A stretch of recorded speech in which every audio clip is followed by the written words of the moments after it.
Well, good morning, everybody. The purpose of this video is to take a look at topic 5.8, which is about the military conflict of the Civil War.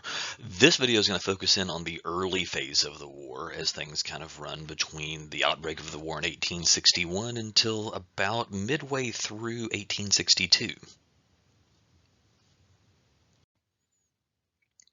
So, as discussed briefly in class, the Union strategy at the outset of the war is to embark on what General Winfield Scott referred to as the Anaconda Plan. An anaconda is a snake, right? And it's a snake that kills its prey by wrapping around it and encircling it. And so, in the sense of what you have in this wartime strategy is that the anaconda on this is the U.S. Navy, and the constriction is in the form of a blockade that stretches all the way around the Confederacy from the northern part on the Atlantic coast up here in Virginia. The flag here is the nation's capital in Washington, D.C., Richmond just a little bit further to the south, but all the way around Florida and all the way down to the Texas coast, and then ultimately kind of coming up into Texas and around to the Mississippi River. The idea with this is kind of it's a divide and conquer sort of strategy. You seal the South off from foreign trade because their economy is dependent on some level of foreign trade. There is no industrial manufacturing to speak of in the South. But then they can also zero in on the Mississippi River, which is going to allow them the opportunity later on to divide and conquer the South. The western part of the Confederacy, Texas, Louisiana, Arkansas, separate them from everybody else. And then later phases of the war, with General Sherman's march coming from Tennessee down into Georgia and back up this way. The strategy is fairly sound and it is going to ultimately work. It's just going to take a long time to get there. Part of that is going to be on the naval side of this. There's the development of new technologies that are in play.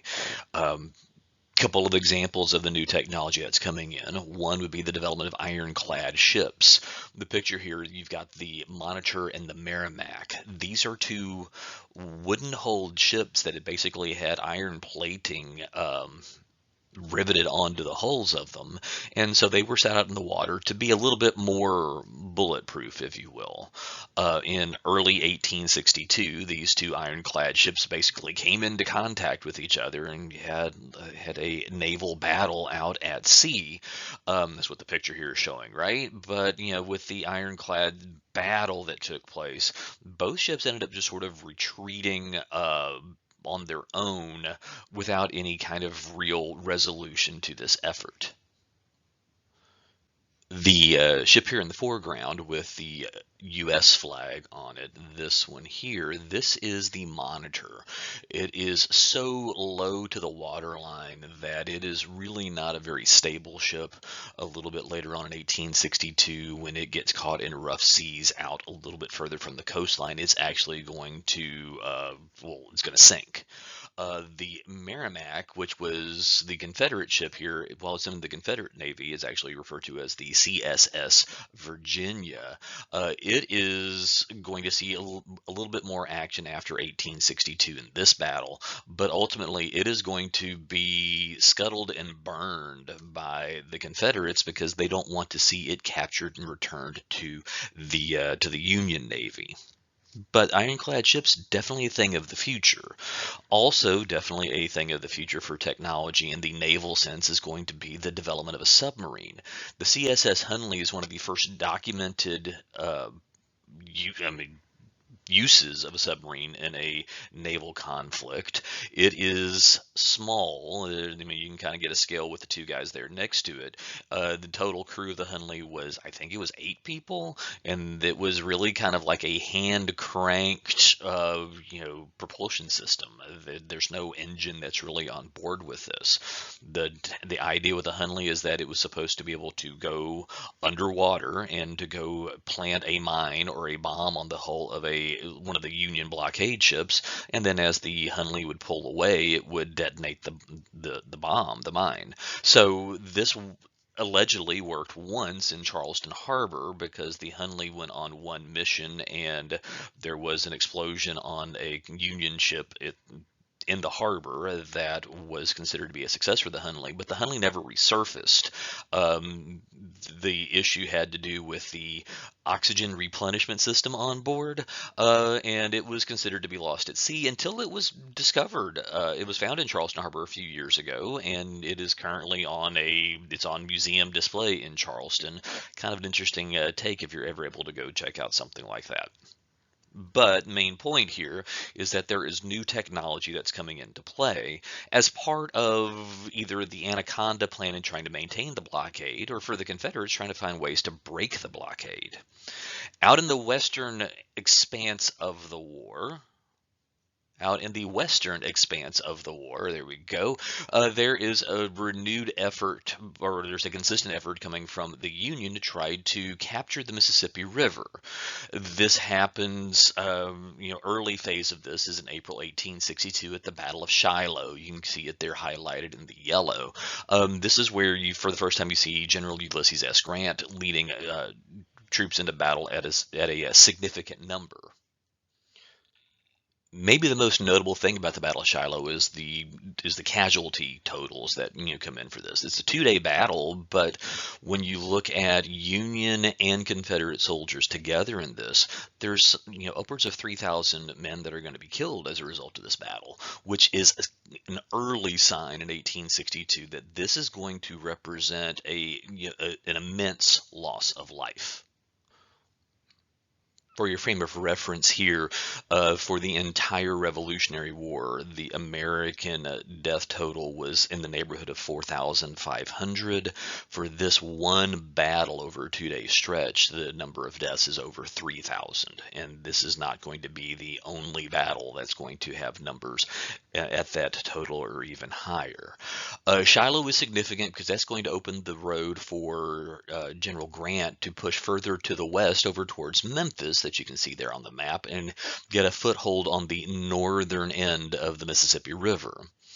At approximately the same point in time, there is a naval battle underway to capture New Orleans, and by the time you get to the end of April 1862, the Union Navy is able to capture the city of New Orleans. And this kind of sets the stage for the beginning of this divide and conquer strategy. The Anaconda of the naval blockade is going to hold fast, but there is also going to be an acquisition of the Mississippi River, ultimately coming together at the major turning point in the war, when that is going to be the siege and the Battle of Vicksburg, which we'll talk about in more detail in a different section of some lecture.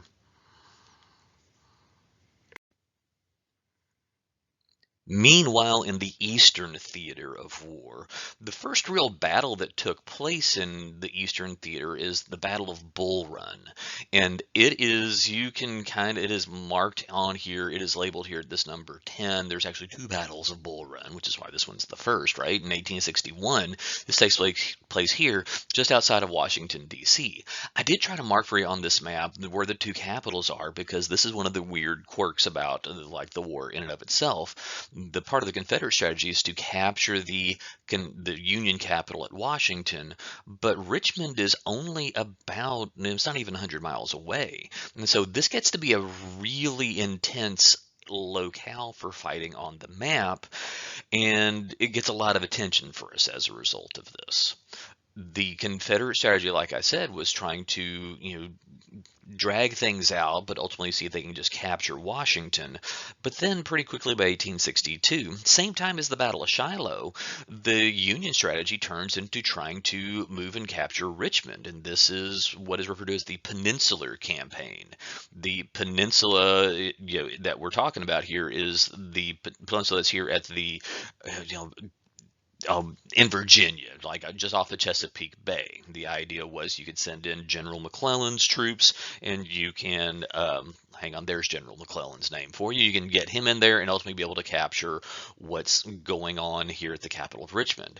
But McClellan is a little bit on the timid side of this, and after a 2-month-long battle up and down the peninsula, he ultimately retreats back to Washington.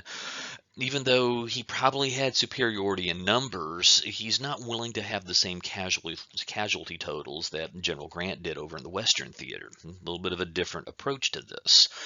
This is followed up. I mean, this is like a 2-month long campaign that ends in defeat for the Union, and this is followed up a little bit later by the Second Battle of Bull Run, which is another defeat for the Union. And this is really a sign of what's going on in the Eastern Theater, where the capitals are. There's not much success that is taking place for the greater forces, at least numerically greater forces, of the Union Army. The turning point on this in the Eastern Theater is going to be at the Battle of Antietam, and we definitely are talking about that in a different section of notes, because this represents the first major victory for the Union, and it's also going to give Lincoln the opportunity to change the purpose for the entire war. There's a lot of pieces of the puzzle that fit in on this, and this is just one kind of layer to add into it, but it's definitely worth keeping track of the big picture that in the Western theater and the Anaconda strategy, things were moving fairly smoothly for the Union, but that's a long-term struggle. Here in the more immediate fight of what's going on in the Eastern theater, it's a pretty consistent chain of victories for the Confederates.